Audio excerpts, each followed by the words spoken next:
Well, at first it was funny because I'm like, apathy? I want to be joy. I don't want to be apathy. And as I read the definition of apathy, it is the opposite of having a passion for something. So anything really that you don't have a full passion for, you can be apathetic toward in a degree.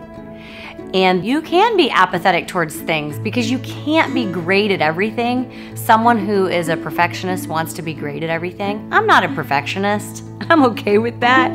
I just don't want to be, I don't want to have that feeling of like laying on the couch, you know, those commercials of where people are fighting against depression and, you know, and I struggle with that too. The big fight against any tricks of the devil is figuring out your calling and putting your energy toward that. I could be passionate about so many things that are in the world. Any injustices done against children just get me fired up.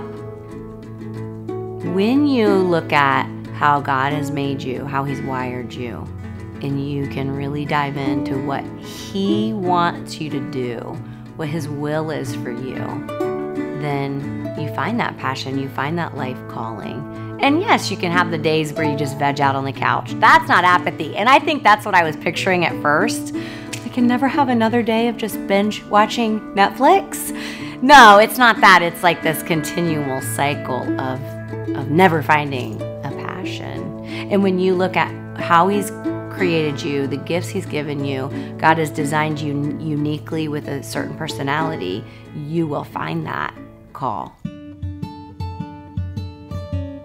Gary had tests done on a Friday, and what he went into for just a mammogram became a mammogram, an ultrasound, and biopsy, and so we didn't get the test results until Tuesday. So when he called me Tuesday morning, I was in a Bible study where early in the morning where they said, "Leave your cell phones alone." And I could see that he called me, and I'm going, you know, like this. And so I excused myself from the room and walked out. And then he told me that he had breast cancer. And we didn't anticipate that. We thought assist.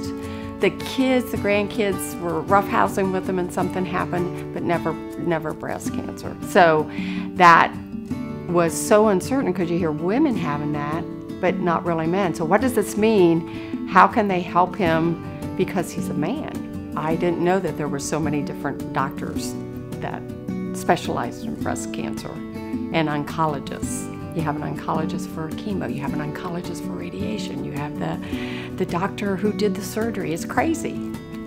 He's bald now, which I think he looks great. He looks better. Everybody says he has the head for it, so I'm hoping that he keeps that. But just the uncertainty of what's next. Okay, the treatments are going to be done, and now they're talking, oh, we want to take this pill for 5 more years. Well, what's that going to do? There have been times when it's really hard, but most of the time we're just happy that he's still alive and they caught it early enough, and full recovery. You know, what they're doing now is for the full recovery. It really started about 20 years ago. And I was going through a time when I was just emotionally not doing well and could not quite figure out what was going on. And I was meeting with a dear friend at that time, and she said, you know, Linda, I really think that what you're dealing with is grief. So at that time, she helped me to just give myself permission to embrace those losses and to grieve through them. And the exercise was just embracing it. It was embracing the grief. And in doing so, it's not really doing anything else than that, just recognizing it, giving it a presence, naming it. And then with that, God's grace just comes in and fills that area and is able to comfort and helps you to be able to let go. 10 years ago, My mother, who was a very vibrant, healthy woman, was diagnosed with cancer. We prayed a lot for a miracle, and that miracle came 17 months later when she went to heaven. But the beauty of that was I was able to, because of what I had learned previously, I was able to really embrace the grief and daily walk through it. And then, a year ago, I was given a diagnosis of cancer. You know, it's almost like grief has become a friend. It's not something that I don't like the way it feels many times. It can hurt, but God comforts us so we can be a comfort to other people. And I've had that opportunity again and again just to be able to pray with people. Sometimes that's what they're looking for, just someone that's been there, done that. Let me hold you, let me love you through it. Joy is, to me, it's from God, and it's something that lasts, and it's something that doesn't just bring a smile on my face. It makes me, I don't even know how to describe it, an indescribable feeling. It makes you feel close to God, like what it might be if He was standing with you and you were walking next to Him. To me, that's joy. I happen to think joy is a special word that we should use for special moments. And happiness is the opposite. Well, it's not the opposite, but it's fleeting, and it comes from the world and people, and it's great, but it doesn't last forever.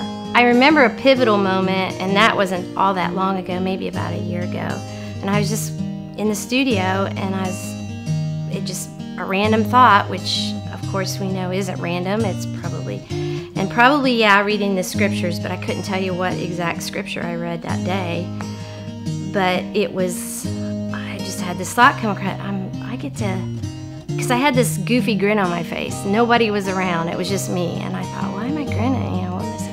And it was like I was anticipating, I was getting ready to start a painting.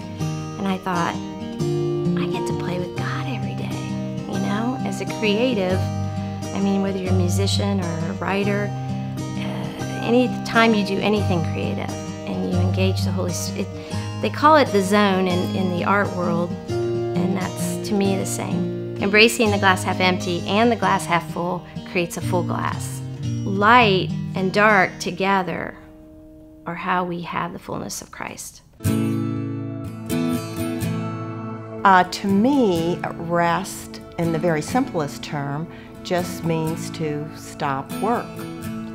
But if you take it a little farther, you think about pausing from whatever you're doing with the idea that you are going to have time to recharge and be restored so that you can begin again. As you get older, you find you wake up earlier and earlier and earlier.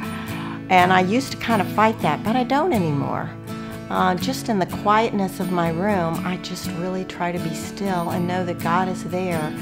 And I try to think about my day, what I think I'm supposed to be doing, and I try to listen to Him and, you know, decipher, you know, what would you have me do today? And I also take, you know, a quiet time to study the Word later on in the day. And then in the afternoon, late afternoon, I've kind of gotten in a pattern of having kind of a short, quiet time. And that's really when I feel like I hear from the Lord the most. But once in a while, I'll fall asleep when I'm doing that. Now, you might think I'm going to feel guilty about that, but I do not, because I think the Lord probably thinks I just need a little snooze, and when I wake up 10 minutes later at the most, I feel refreshed and I'm ready to begin what I need to do next. And I think when I don't rest, I find that there's confusion. I can't clearly see the direction that God is sending me. So I really have been trying to learn to get, I guess what I call it, is to be in a rhythm of work and rest, and to really be doing that throughout the day.